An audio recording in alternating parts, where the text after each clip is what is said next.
Kaylee, does it concern you? Aaron, I do think it's... Go ahead. Aaron, I do think it's important, though, that Mike Flynn Sr. was actually tweeting about something entirely different. It wasn't Pizzagate. But it was another. It was another child sex ring scandal conspiracy theory. Part of the larger web. But it was not.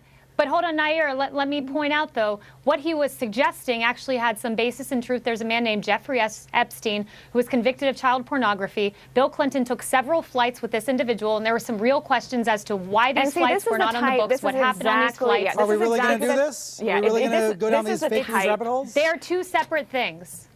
Again, ahead, trying to parse all of this information about this connection with that connection, this is exactly how conspiracies start, and this is exactly the type of logic and reasoning that we need to all be working against and start working with facts. I mean, this is a post-fact universe that we're working in. Breaking news, new details tonight into the 28-year-old arrested for opening fire inside a Washington, D.C. restaurant because, according to police, he wanted to investigate a fringe conspiracy theory involving Hillary Clinton. Edgar Welch making his first court appearance today. According to police, he entered the restaurant after reading that Clinton and her campaign were running a child sex ring inside. Of course, that story was completely false. The White House attacking these baseless claims today, saying they're having a corrosive effect on America's political debate. Brian Stelter is out front. Fake news, real gunfire. A North Carolina man arrested in a D.C. pizza shop after brandishing a gun, telling police he was there to investigate a conspiracy theory called Pizzagate. One of the hosts runs up and is like, "Did you see that guy? You know, he had a big gun." We actually thought initially that he was a staff member because he was walking straight for that back room. Staff member, kind of looked at me and indicated that this was a gunman. Edgar Welch appearing in court this afternoon.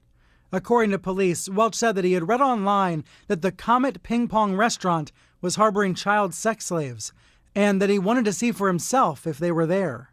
The suspect said he was armed to help rescue them. The accusation came from this unhinged story that originated online days before the election, saying that Hillary Clinton and her campaign chairman John Podesta were operating a child sex ring.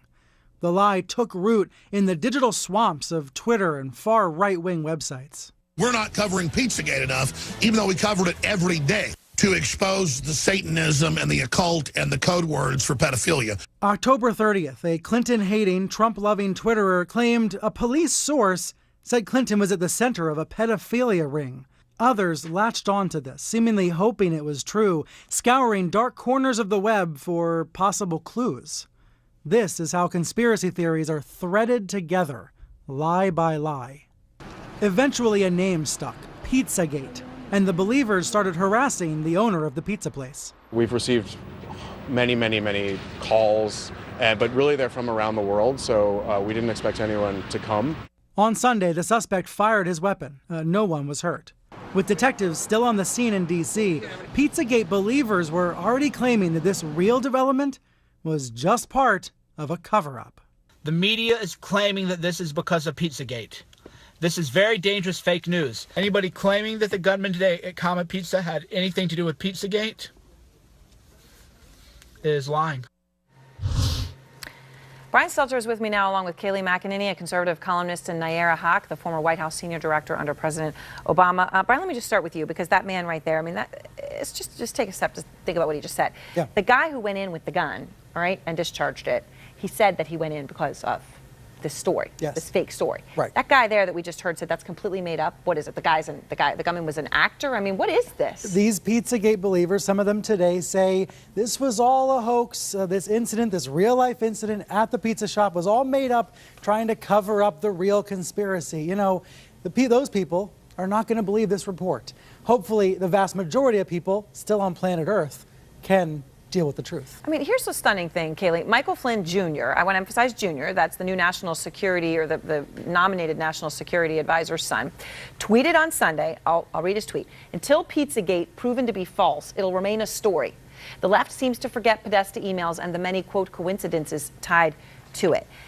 That's pretty stunning, okay? I mean, this story is a lie. It is wrong. How could someone like that come out and tweet this, that this could possibly be true? Look, I don't think Flynn's son should be tweeting this. He should take down the tweet. But I do want to emphasize this is 2 degrees removed from Donald Trump. This is the son of the National Security Advisor. This didn't come from Michael Flynn himself. It likewise did not come from Donald Trump. I do think this pizza restaurant has a good lawsuit on their hands. But I really do want to emphasize now, though, the extreme fringe right wing has nothing to do with mainstream right wing, just like the 9/11 truthers didn't really have anything to do with the mainstream left wing. So this is a fringe element of the right, just like we have the fringe element of the left. Okay, so you make a fair point there, but there's this one problem. Sorry, Nayara. Michael Flynn Jr. is, yes, just his father's son, except for not just. He is also his father's chief of staff. He is his top aide. Sorry. He's a government transition email. He is involved. General Flynn himself tweeted back on November 2nd, "You decide. NYPD blows whistle on new Hillary emails, money laundering, sex crimes with children. Must read." What do you say? Well, this is what you end up having when if you start creating a culture and people who are in leadership positions with large bullhorns and millions of Twitter followers start saying things like the mainstream media is terrible. You can't believe anything you hear on TV or read in newspapers. People start to look for alternative sources of information that frankly aren't backed up by any investigative reporting or any of the principles of ethical journalism. So this is, in that sense, directly connected to some of the Donald Trump and the conspiracy theorists that have surrounded him. I mean, the new White House senior advisor is going to be Steve Bannon, and Breitbart is also part of the alt-right movement. And these conspiracy theories are often featured on that website. And speaking of General Flynn, I understand, I mean, his son has a transition account. That's an official government account, so certainly he should be held accountable. But with the National Security Advisor actually tweeting these types of conspiracy theories, it leads to questioning his judgment and whether or not it was a joke. It should be made clear if he thought it was a joke. But people take this, and when people in power say things on Twitter accounts, it gets taken very seriously. So we certainly need to be holding our leaders accountable. Kayleigh, does it concern you? Aaron, I do think it's... Go ahead. Aaron, I do think it's important, though, that Mike Flynn Sr. was actually tweeting about something entirely different. It wasn't Pizzagate. But it was another child sex ring scandal conspiracy theory. Part of the larger web. But it was not. But hold on, Nayara, let me point out, though, what he was suggesting actually had some basis in truth. There's a man named Jeffrey Epstein who was convicted of child pornography. Bill Clinton took several flights with this individual, and there were some real questions as to why these flights were not on the books, what happened on these flights. Are we really going to do this? Are we really going to go down these fake news rabbit holes? They're 2 separate things. Again, trying to parse all of this information about this connection with that connection, this is exactly how conspiracies start, and this is exactly the type of logic and reasoning that we need to all be working against and start working with facts. I mean, this is a post-fact universe that we're working in. Kayleigh, should Trump, though, bear some responsibility himself to say, enough?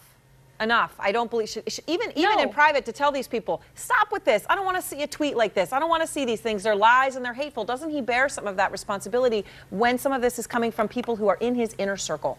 You've had the President of the United States Sorry, Kayleigh, that was you.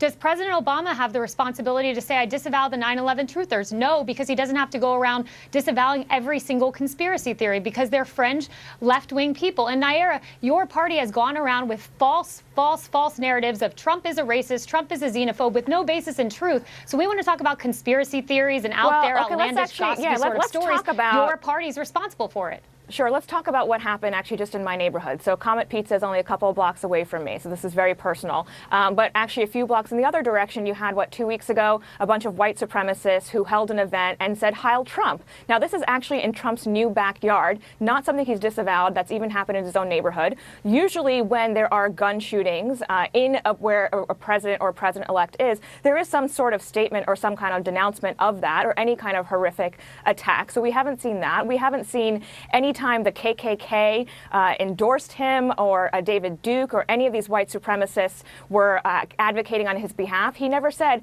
I disassociate myself from these people. That's so hardly a disconnect to say that by when he has people who are supporting him actively and campaigning for him, if he doesn't disavow them, it seems like they are part of Let me give the final word here to Brian. I was going to say about this issue of Twitter, for a man who's so well known for tweeting, who has such a great grasp of the medium, He hasn't even bothered tweeting about Oakland today. Never mind this issue about what happened at Comet Ping Pong. Never mind the broader issue about racism and about hate and harassment. I find it just strange sometimes what he chooses to tweet about. He complained about the media today, but none of these specific issues that are on the table. All right, thanks very much to all. And next, Trump's controversial phone call to Taiwan. Trump advisors today, one of them now saying, screw him to China. And the breaking news, a judge declaring a mistrial in the case of a white police officer who shot and killed an unarmed black man, shot him multiple times in the back. We all saw this tape. What did the jury see that was different?